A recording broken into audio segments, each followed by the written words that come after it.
being present for those you love this holiday season. That's what I want to talk to you about today.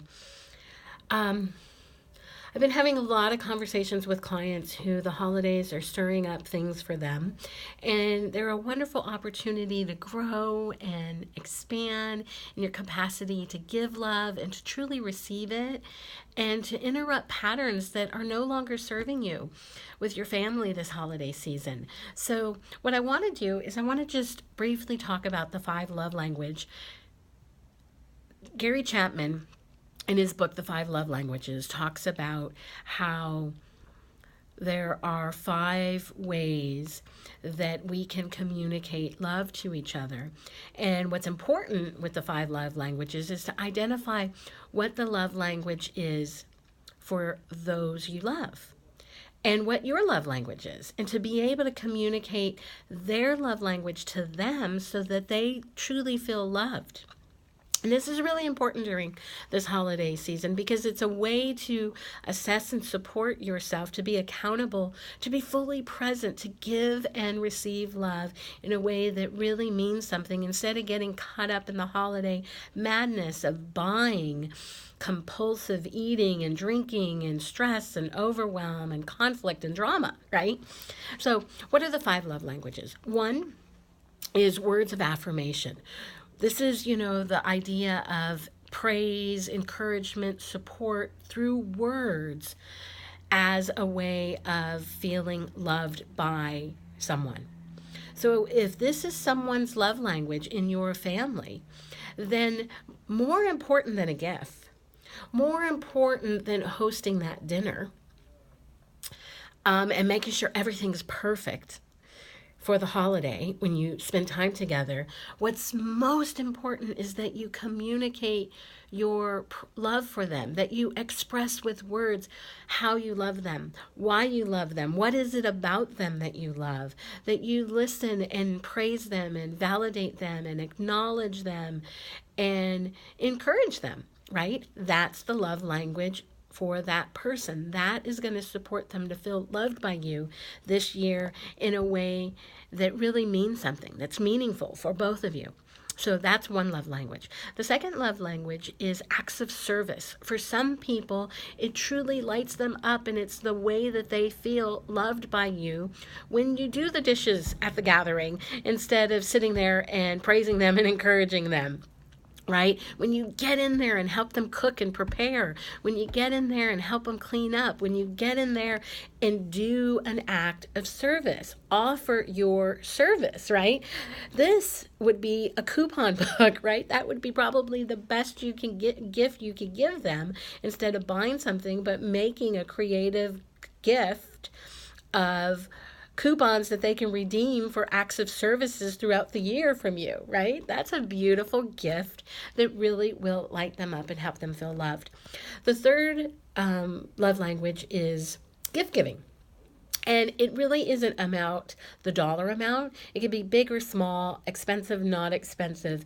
It's the idea that you thought of me, and in your shopping, you remembered me, thought of me, and brought something to express love to me, and that lights them up and that helps them feel loved. So it could be picking up a flower that you see on your walk together and giving it to them, right? Or it could be a note, a love note. But it's really about the gift that you kept me in your mind and you brought me something from you being away from me that is a gift reminding me that you remember me when I'm not with you. That's what the gift giving is all about. And then there's quality time. Quality time has two types to it. So you might have both and need both, or they might have and need both types, or they might need one over the other.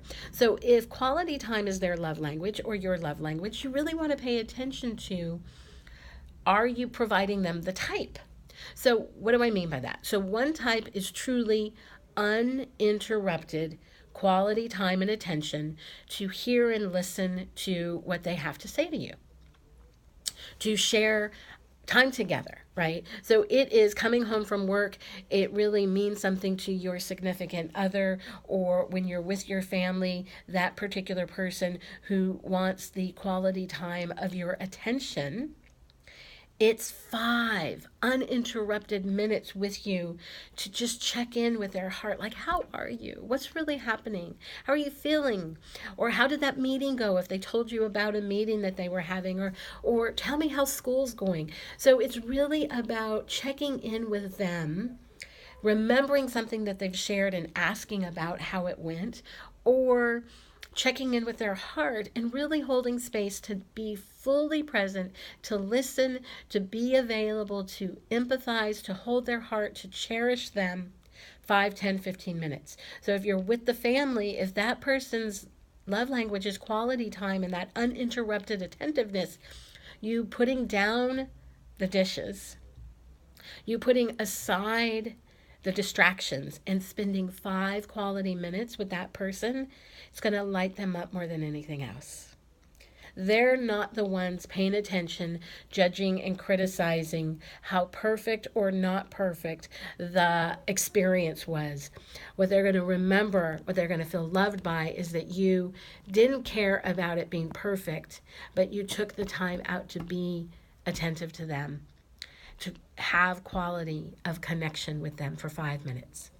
The other side to quality time is the gift of quality time through sharing an experience together. And especially if it's an experience that that person wouldn't normally do on their own. It's something that you love, not necessarily something they love. And a wonderful example of that comes up a lot with couples that I work with is, him going to the theater with you, or him going dancing with you when that's something that he doesn't love to do. And even if he falls asleep through the opera, the fact that he went with you and you have that memory to cherish and carry you during difficult times of this is the example of how I feel loved and how they love me.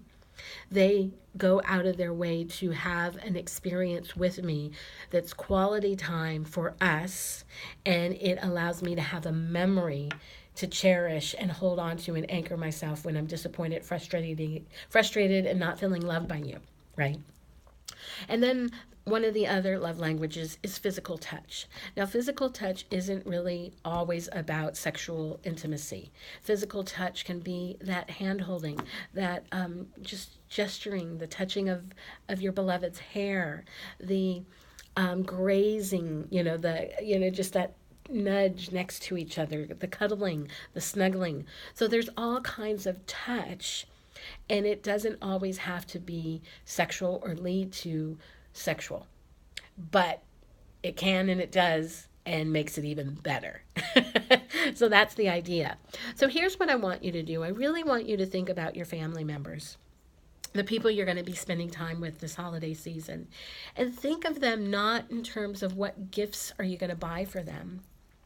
That's okay if you do, but more importantly, pay attention to how can you gift them an experience of you loving them from their love language this holiday season.